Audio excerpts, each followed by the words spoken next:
पीछे में भी नहीं, ये बगल में अरविंद सावंत हैं खड़े, वो संजय राउत जरूर आए होंगे और उनके जो नेता हैं एक आध दो वो दिखाई पड़ रहे हैं, लेकिन आदित्य ठाकरे दिखाई नहीं पड़ रहे हैं।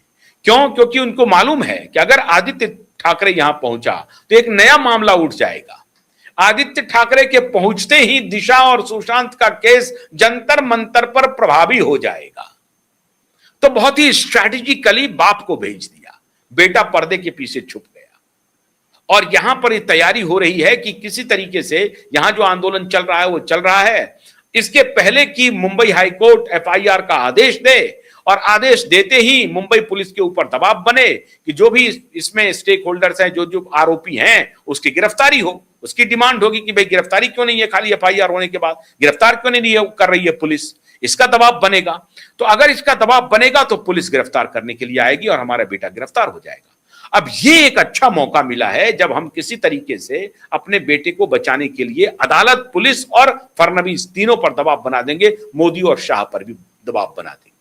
लेकिन इनको मालूम नहीं है ये जिस मिट्टी के बने हैं उस मिट्टी को बनाने में शाह की बड़ी भूमिका है।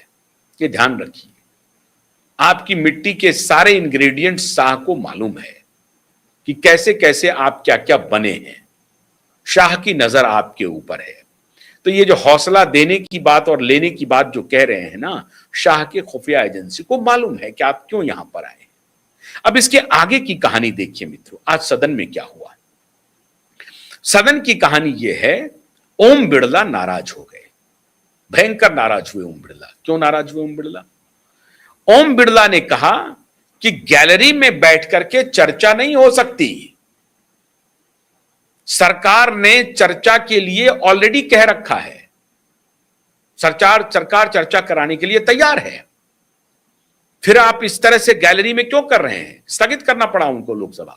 अब ये पूरा मैं स्टेटमेंट आपको पहले सुनाता हूं और उसके बाद ठाकरे, पवार और इस पूरे प्रकरण का क्या संबंध है ये मैं बताता हूं। इसलिए आप हमारे साथ बनिए, पहले देखिए इस वीडियो को। जी आप कुछ बोलना चाहते हैं? सब बीएससी का फाइल मूव कर दो, सब बीएससी वाला मूव फाइल कर दो, रेजुलेशन। एक मिनट, आप क्या बोलना चाहते हैं? सर लास्ट 2-3 आप बोलना चाहते हैं? आप बोलना चाहते हैं? Last sir, the entire nation is paining now. The way in which the government of India brutally deal with the students who are agitating against Dharmendra Pradhan. Sir, one point. मेरा point है sir. आप तो बताइए, आप चर्चा चाहते हैं? Indian opposition, आप चर्चा करना चाहते हैं? सरकार चर्चा को तैयार है सर। आप पूरी चर्चा में बोलना ना वेणुगोपाल जी, आप जितना समय चाहोगे बोलेंगे हम पूरी चर्चा में बोलेंगे सर। हम चाहता है, हम बोल सर, हमारा डिमांड वेरी क्लियर है, education minister should be resign. Then one more. आप चर्चा में if you accept adjournment motion पर चर्चा करो सर। अध्यक्ष महोदय जी, adjournment motion 3 दिनों से सरकार की ओर से हमने ऑफर किया हुआ है। मैं औपचारिक तौर पर आज फिर माननीय स्पीकर महोदय आपके साथ से, अब सुनिए ना, आपने बात कहा है तो सुनिए ना।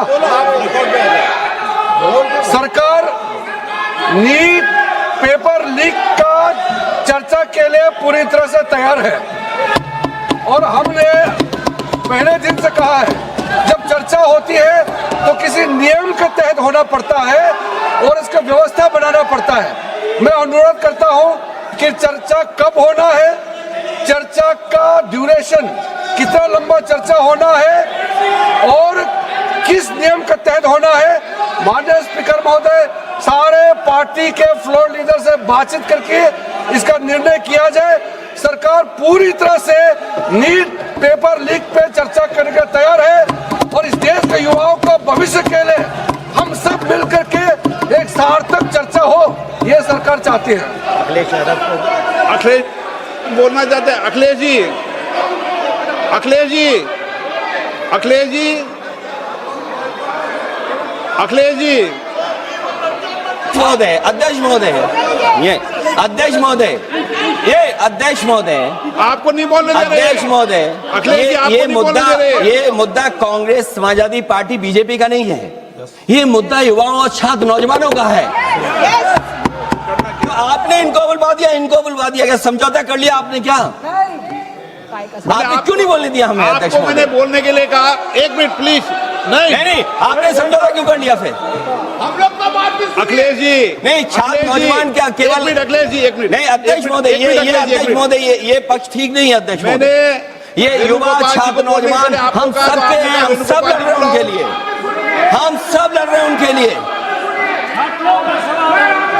और जब छात्रों की नहीं सुनी जाएगी तो सड़कों पे आएंगे। और जो सरकार ने व्यवहार किया है, इस्तीफा तो क्या है? इस्तीफा तो जब चाहेंगे तब मंत्री ले लेंगे, सदन के बाद ले लेंगे। लेकिन सवाल ये, जो छात्रों के साथ व्यवहार हुआ है, उनके हाथ तोड़े, सर तोड़ा, उनके कपड़े फाड़े, क्या बेटियों के कपड़े फाड़ेंगे आप? हम और राहुल जी थे।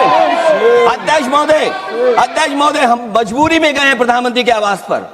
अगर आप सुन लेते हैं यहाँ पर तो हम नहीं जाते। क्या प्रधानमंत्री स्टेटमेंट नहीं दे सकते हैं? युवाओं के लिए आप बाहर बोल सकते हैं, सदन में क्यों नहीं बोल सकते हैं आप? माननीय सदस्यगण, सभी लोगों के मत आ गए हैं।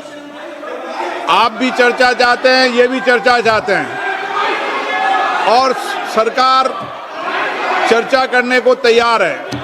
आप आइए, कब चर्चा करनी है, कितनी देर चर्चा करनी है, सरकार चर्चा को तैयार है। आप आइए चर्चा करने को। ऐसे गैलरी में बैठकर चर्चा नहीं होगी, चर्चा होगी।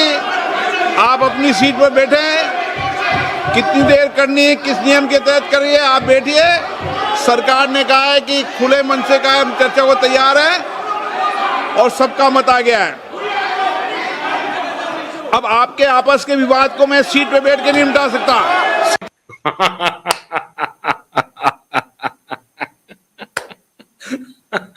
मैं क्या बोलूं अब आपको। इंटरेस्टिंग कहानी है। ओम बिरला जी ने आखिर में कहा कि मैं आपके आपस के विवाद को मैं सीट पर बैठ करके निपटा नहीं सकता। ये क्या चल रहा है? अब आपने एक वीडियो बाइट देखी। अखिलेश यादव जी ने सवाल उठाया कि यह क्या तरीका है? आपने और कांग्रेस ने आपस में बात कर ली और मामला सेटल हो गया? नहीं, ये हम चलने नहीं देंगे। अद्भुत स्थिति हो रही है मित्रों, अद्भुत स्थिति देश में। मैंने इसके पहले भी एक कार्यक्रम किया है जिसमें इसका जिक्र किया। अब तो अभी तक तो था कि केजरीवाल, ठाकरे, पवार, राहुल गांधी, मोदी, ये सारे स्टेक होल्डर।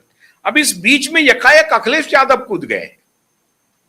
अखिलेश यादव कह रहे हैं कि ये क्या बात हुई कि कांग्रेस और बीजेपी ये दोनों मिल गए और ये दोनों आपस में समझौता करके विषय को जैसे चाहते हैं वैसे नचा रहे हैं। ऐसा हम नहीं होने देंगे। इस्तीफे की क्या बात है? हमें इस्तीफा नहीं चाहिए। इंटरेस्टिंग बात है। अखिलेश यादव कह रहे हैं हमें इस्तीफा क्या है, इस्तीफा तो दे देंगे, उससे क्या होगा। अखिलेश यादव इस्तीफे की डिमांड मांग नहीं रहे हैं।